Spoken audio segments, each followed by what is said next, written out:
Do you believe that God exists? Many of us today, perhaps more than any time in human history, would either say no or at least hesitate to say yes. Belief in deities seem to be waning in many of our modern secular societies, especially here in the West, for good or for ill. But what does it mean to believe or say that there is no God? A psalm in the Hebrew Bible, the Christian Old Testament, opens with these words. Fools say in their hearts, there is no God. But then it immediately goes on to clarify what it means to say those words. They are corrupt and do horrific things. For the ancient Hebrews, to say that there is no God was to reject morality, justice, and truth. Saying that there is no God is saying that there's nothing that'll stop you from, say, committing war crimes. However, that's not what we mean when we say that there is no God. People can be moral, uphold justice, help those in need, or speak the truth without having to believe in some kind of deity. Some of us may even accuse religious people of being unable to live a moral life without having some divine punisher keeping them in line. But if you've been following this series, especially from the beginning, you should be able to guess that such an accusation would be a gross misunderstanding of the idea of God. For this episode, though, we'll just make this rather obvious observation that what we mean by saying there's no God seems to be quite different from what the Bible or Christianity in the past meant by the same words. So, why this difference? Well, I say that it's because what it means to say that God exists has changed in some important way from then to now. Those of us raised in our secularized world just think that in the past people believed in God and now we simply don't. But it's not that simple. Rather, something else happened. Somewhere along the line, God disappeared from our perception. More specifically, we forgot what it meant to see or hear God because we forgot what we meant by God. And that's what has led many of us today to believe that there's no God. So let's reach back to examine what we have forgotten in What Do You Mean God Speaks, where we explore important ideas, insights, and stories in Christianity for the skeptics who want to understand religion, to the Christians who have questions about their own beliefs, and everyone in between. I am Paul Seung-Ho Jung, and this is our first episode of the third season. What do you mean, there's no God? Imagine yourself as a citizen soldier of one of the Greek city-states about 2,500 years ago. You are in the midst of a heated battle. The lines of hoplites in front of your unit are collapsing, and sharp sounds of weapons clashing, screams of the wounded and the dying are ringing louder and louder. Your side is losing. Your enemies weren't craven cowards like your leaders told you. And now you see your countrymen falling in battle one after another before you. Panic like a wave is washing over you and your fellow soldiers. Some men in your unit are already breaking ranks and fleeing from the field, ignoring the frantic orders from their commanders. Maybe you should run too. But can you live with the shame back at home? Besides, it's likely that you'll be overtaken and slain anyway. As you stand, unable to decide, the enemy hoplites charge toward your line. You grip your spear tightly with your right hand, your shield with your left, as beads of sweat run down your face beneath your helmet. Fear grips you. You don't want to die. You don't want to die.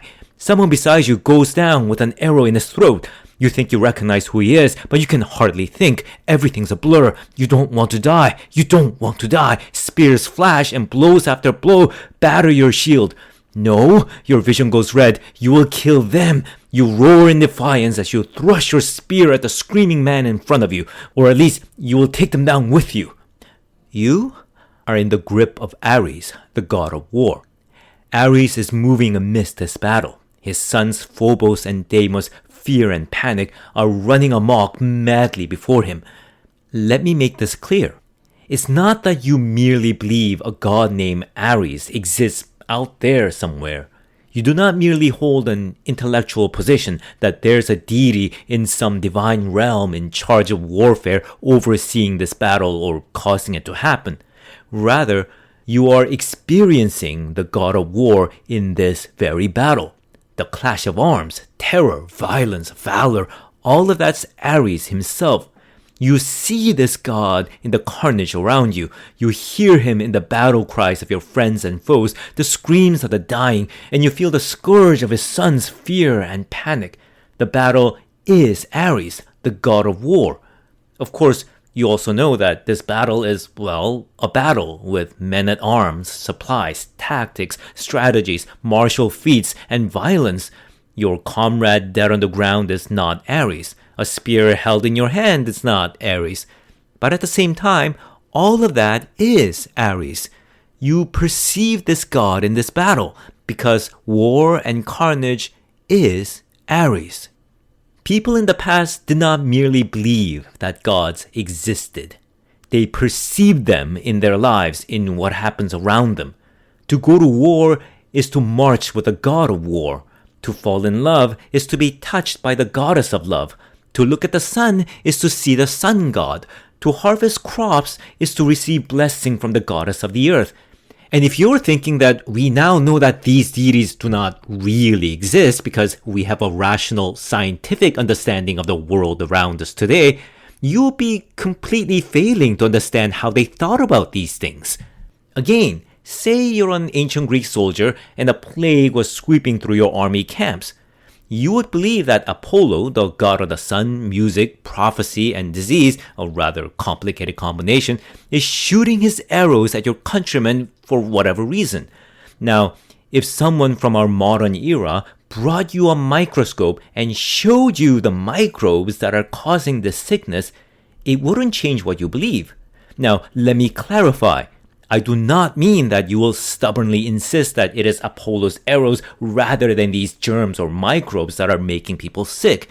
I mean that if you are persuaded to look into the microscope and you see these tiny things called the microbes, you will think that these things are Apollo's arrows. The ancient Greeks knew very well that sick people don't have literal arrows sticking out of them. Whatever is making people sick are invisible, but somehow like an arrow, bringing down people from a distance, and now you will be seeing these invisible arrow-like things.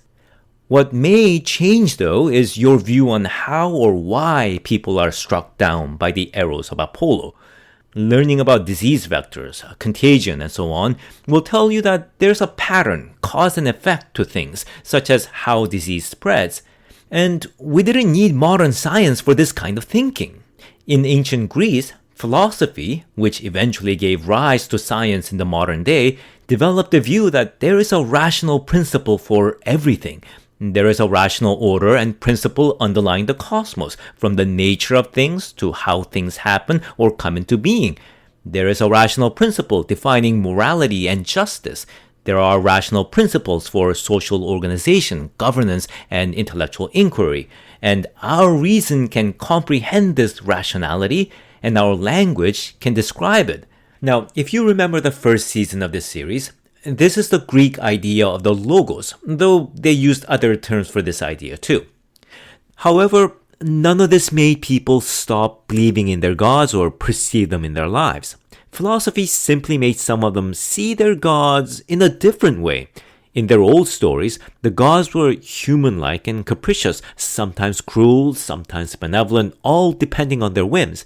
But with the view that there is a rational order to the cosmos, philosophers perceive the divine in the rationality and the unity of the cosmos. Not all of them, of course. One group called the Epicureans thought that the gods were just superhuman beings who were never involved with the world. But they were a minority. A more prominent group, the Stoics, thought that God is the universal divine reason, the logos, that governs the cosmos and determines everything that ever happens. So they thought that whatever happens in your life, good or bad, you must bear it patiently and stoically. Yes, that's where the word comes from, because that is your fate that God decreed. Even more influential were the Platonists, who thought that whenever you grasp the order and rationality of the cosmos, you are in fact catching a glimpse of the mind of God. And whenever you sense the profound unity of all things and their goodness, you are actually sensing God. So, a rational understanding of the cosmos did not mean that you would no longer perceive gods or God. It just meant that you would perceive God in a different way. You may have noticed that in the last few minutes, I started switching from saying gods to God with a capital G. And that's because most of these philosophical schools were making an implicit move away from the belief in many gods toward the view that everything is ordered and held together by something universal, rational, and one, which points more to the idea of one God with a capital G.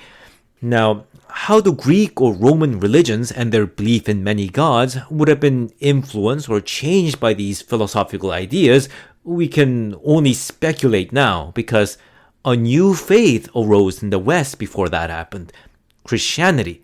And you will be the Jews, Christians, and later the Muslims who all believe that God is one, who would in turn inherit and carry on the philosophical works of their Greek predecessors. But we are not going to get into the history of that, at least not on this episode. What we are interested in here is what it meant to perceive God in Jewish or Christian thought when they believe that there is only one God. Now, remember the episode, Why God is Not God, from the first season? God with a capital G is not simply a God with special characteristics. God is not like Ares or Aphrodite or Apollo. God has no particular domain. You experience Ares in war and carnage, Aphrodite in romance and love, Apollo in music, light, as well as sickness and medicine. So you know where to look for them, so to speak. But what of the Jewish or Christian God? God that has no name other than, well, God, unless you count the name Yahweh, which simply means I am that I am. So exactly where are you supposed to perceive such God? For one thing, the Hebrews who wrote the Old Testament portion of the Bible and their Jewish descendants perceived their God in the events that unfolded around them. So the victories or defeat in battles, fortune and ruin of individuals or entire societies, the rise and fall of kingdoms, all of them were something that their God brings about. Now, every other people and nation also attributed these things to their gods. They believed that successes and disasters were due to the favor or disfavor of their gods. So, say your nation was defeated in a battle. This meant that either you have lost favor of your gods, or that your gods were weaker than the gods of your enemies. However, the Hebrews who were trying to make sense of the events unfolding around them went one step further. See, there was no contest between gods of different nations, as their God is one and sovereign over the entire world. So for them, not only the rise and fall of their nation, Israel, but that of every nation was God's doing. Indeed, everything that happens, all of history, is something that their God ordains and unfolds. The real question then was, just what was God doing through these events? How should you interpret and understand what was happening? Their first answer was that all peoples are being judged by God in regard to their justice, truth, goodness, and so on, and that God in due time will render proper judgment to every nation and people. Israel and Judah may have been laid low now for their wrongs, but time will come for other mighty empires of the world like Babylon. Their second answer was that all of human history is being directed in some way toward a certain point, toward a time of goodness and peace which God will bring about. They believed that this was what God personally promised, a particular future envisioned by the people who heard God speak. So, if you believed in God, you are to perceive God in history and in what's happening all around you.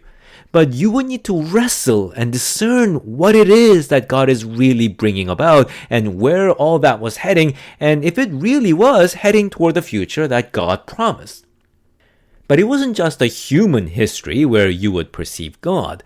As the creator and ruler of all things, everything that happens in nature, from rainfall to drought to storms, waves of the sea, earthquakes, the rising of the sun to the movements of the stars, are all commands of God.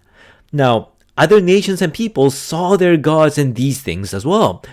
Let's consider the Canaanites who lived around the ancient Hebrews. The lightning and rain was the god Baal, while the sea and the waves was another, Yam. The sun was the goddess Shapash, and the morning star was Astarte, and so on. But for the Hebrews, all of that pointed to the same God. In the Hebrew portion of the Bible, the word for God is Elohim. In the Canaanite culture, the word Elohim meant gods, plural. That is, all the gods. But whenever the Bible uses this word to speak of the one God of Israel, the plural all the gods, Elohim, becomes a singular word. Simply put, for the Hebrews, every domain of any and all possible gods really belongs to one God, God that their Bible is trying to describe. But there's a caveat to all this, a qualification. Because God rules every domain, no single domain represents God. Because God is the creator of all things, nothing in this world, the sun or the stars, the storm or the sea or earth or anything else, is itself God. So then the question is, how do you perceive God in the world if nothing in it is God? And the answer is, you perceive God in the same way that you do through the events happening around you. So obviously, a historical event is not God. For the Hebrews, history is what God is doing. History is what God is unfolding. Likewise, everything that happens in the entire cosmos, from its very formation to how everything in it comes to be or changes or moves, is what God is doing. To be more precise, all of it is what God speaks. And this idea was developed further as the Jewish and Christian thinkers incorporated into their beliefs the Greek philosophical idea of the logos, the view that there is a rational principle for everything. They identified this rationality, the logos, as the thoughts of God, or God speaking. Thus, all of reality is like a speech, in that our speech and our reason can describe reality. This is what it means to say that God speaks. The logos governs and defines the ways in which everything, the entire cosmos, comes into being. And this is what it means to say that God creates all things by speaking them into being. The idea which we explored in the second season when we talked about the creation narrative in Genesis. And there are principles that underlie justice and morality, about how human life and society may flourish or wither away depending on what we do. And all of that is also the logos, what God is speaking. And this is what it means for God to judge all peoples. And we explore that in some of the narratives in Genesis again in season 2. So for Christians, to understand the order and rationality of the cosmos was to perceive God. And to understand what justice is or goodness is was to, again, perceive God. All of that was hearing God speak. Then there's what I call the participatory aspect of experiencing God. So for the ancients, to experience the gods of, say, war or love or wisdom were to do the things that are identified with their domain. So fighting in battle is to be in the presence of the god of war. To fall in love is to be touched by the goddess of love. To give wise counsel is to manifest the goddess of wisdom. But what are the Jews and the Christians for whom all of history and all of reality is what God is speaking and unfolding? Well, it means that every truth that you take humbly and every truth that you speak is hearing God speak. And it means that you see God in response to your every action, in that events around you will unfold in a certain way. A just act, a moral act will unfold history toward the direction that God promised. And to love people, to uphold justice, to care for the poor, to help those in need and save lives is to experience God working with you toward that direction. And everything that moves you or inspires you to greater good, greater love, greater truth is you being moved by God. And let me emphasize yet again, in all of this, you're not merely positing that there's some deity out there somewhere ordering the cosmos or ordaining what happens in history. You're not merely forming a belief that it is some deity that is inspiring you or moving you to live a moral life and so on. Rather, you are perceiving God. You are experiencing God. So you hear every truth as God speaking. You see the events unfolding around you as being unfolded by God. You comprehend the laws of nature that govern the universe as the logos of God, that which God speaks. You feel every inspiration that moves you toward what is good and true as God inspiring you. You're not merely making a hypothesis that some deity exists somewhere that's doing all of this. You are perceiving God. This is partly what this series was trying to convey in the very first episode by saying God is reality. You don't posit that there is such a thing as reality which exists somewhere. You're not making a hypothesis that reality exists. You are in reality. You see it all around you, in everything around you. You perceive it. And people who believed in God did so because they perceived God. Now we can return to what the Bible meant by saying, fools say in their hearts, there is no God, and why that differs from what we now mean by those same words. So, say that you perceive God in how events around you unfold in response to how we act justly or unjustly, truthfully or deceitfully, benevolently or maliciously to one another. Again, you're not making a hypothesis that there's some deity out there that will judge your actions. You are seeing God in what happens. So say, you witness a society that is unraveling from its own corruption and disinformation and violence, which is the Genesis flood narrative, by the way. You would see this as God unfolding what happens in response to the collective moral failure of that society. Then to say that there's no God would be to deny that that's what you're seeing. It would be to say that justice doesn't matter, truth doesn't matter, or that they make no difference, so that it isn't corruption or lies or violence that's tearing this society apart. Now, in the first episode of this series, I mentioned the traditional Christian formulation of God, that God is being itself, God is truth itself, God is goodness itself, or God is love. And part of what that means is that you perceive God whenever you encounter or experience an example of such things. So what changed then? How can some of us today say that there's no God without denying that, say, there's no such thing as justice or goodness or truth or rational order to the universe and so on?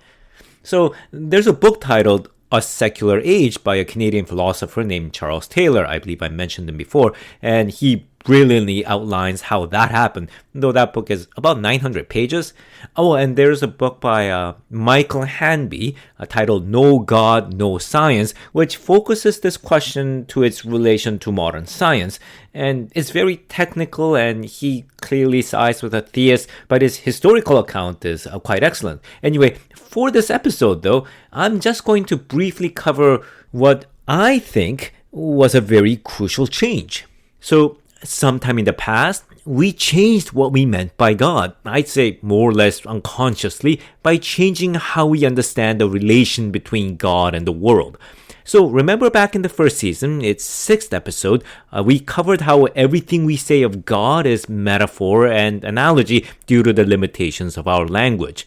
So for example, the metaphor that we've been using throughout this series is that reality is like a speech and that the entire universe is God speaking. Well, a few hundred years ago, Christians began to use another metaphor. The universe is like a machine, and God is like an engineer who made this machine. But notice what happens in this metaphor. God is no longer present in the universe. We can no longer perceive God. I mean, if you look at a machine, you're not looking at its maker. When you examine its parts or study how they interact, you're not engaging the one who made it, not directly. You're just engaging the machine itself. Now, you may infer that the machine was built by someone. So you may make a hypothesis that there's someone somewhere that made this machine, but you don't actually see the maker. And if you discover that there is some self-replicating algorithm or a program that put this machine together by itself, you can even say that the machine made itself. Of course, you may still raise the question of where that algorithm came from, But you can just say that your job is to study the machine and figure out its algorithm and not speculate about its origin. If the entire universe is God speaking, to explore the universe or to study its workings or to discover its laws is to hear God speak. You are perceiving God. But if the universe is a machine, you are not perceiving God in any of those things. The universe is like an artifact that was left behind, and you can only at most imagine who may have left it behind. And instead, you will ask other questions like, what's the purpose of this machine? Is its design efficient? And if there's no purpose that is fulfilling in any efficient way, we may even question whether it really was designed and built by some intelligent being. And so, in the metaphor for God as a maker of a machine, God disappears from our perception when we look at the natural world. In this metaphor, there's no God in the universe. And the thing is, it turns out that this machine metaphor for the universe wasn't even a good metaphor in the first place. Now, you may ask, why not? Isn't it a good metaphor for at least understanding the physical universe, especially if you're a materialist or something? But contemporary physics has pushed the boundaries of our understanding of what matter is far beyond this view. Now, we used to think that all matter is composed of tiny particles called atoms.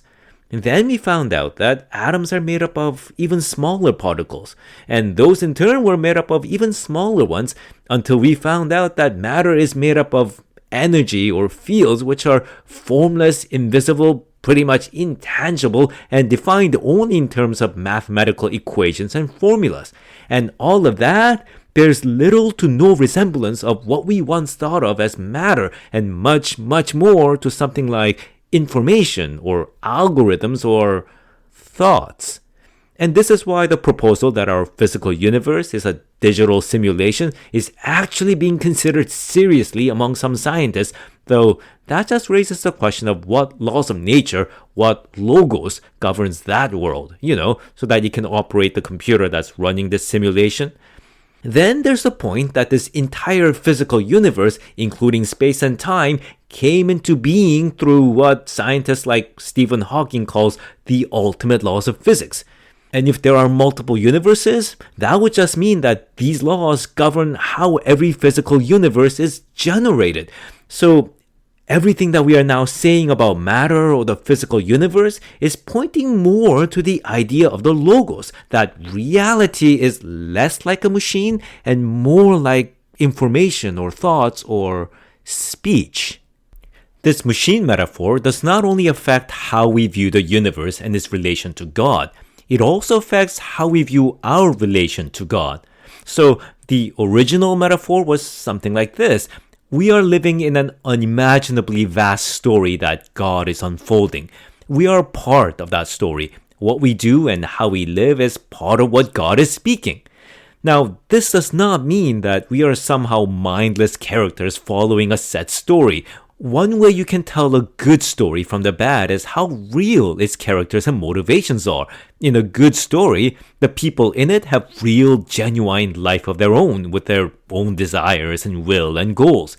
Things that happen and what they do are not forced or feel contrived. Even though someone is unfolding their story, these characters seem real. And in the story that God unfolds, the characters are real. Again, anything we say of God is an analogy, so history isn't literally some novel.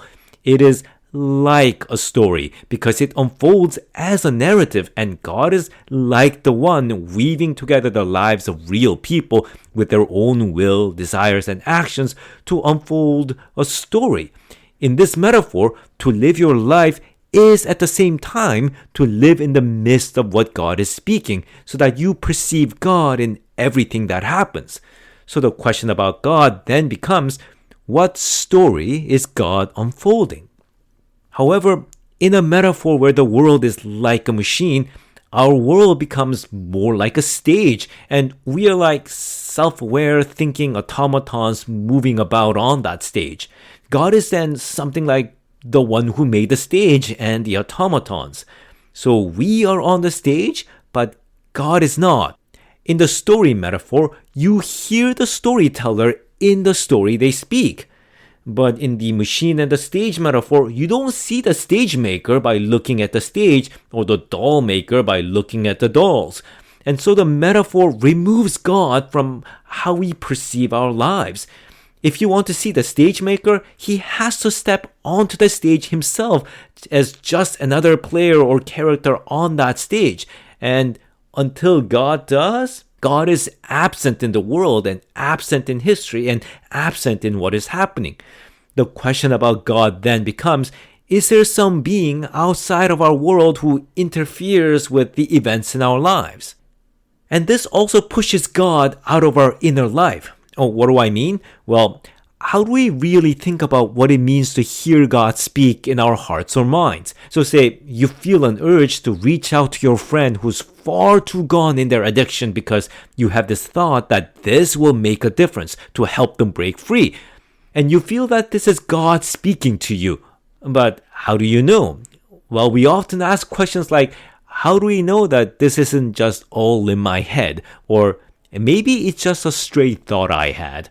Or it's just a dream. And the basic question underneath them all is, if it is God that's speaking to us, it has to be somehow from the outside. And I think the imagery that we have here is God speaking to us remotely by some sort of a psychic radio. But if you remember the episode, What Do You Mean God Speaks to You from the first season, I stated that the primary question of whether the voice speaking to you is God is whether what it says is true and leads you to what is good. And the miracle is something that proves what it said, even if it seemed impossible to you when you first heard it. So whether it was God that spoke to you to help your friend has little to do with whether it was some thought that popped into your head, or whether it was a dream, or it was someone else's words that encouraged you, or whatever.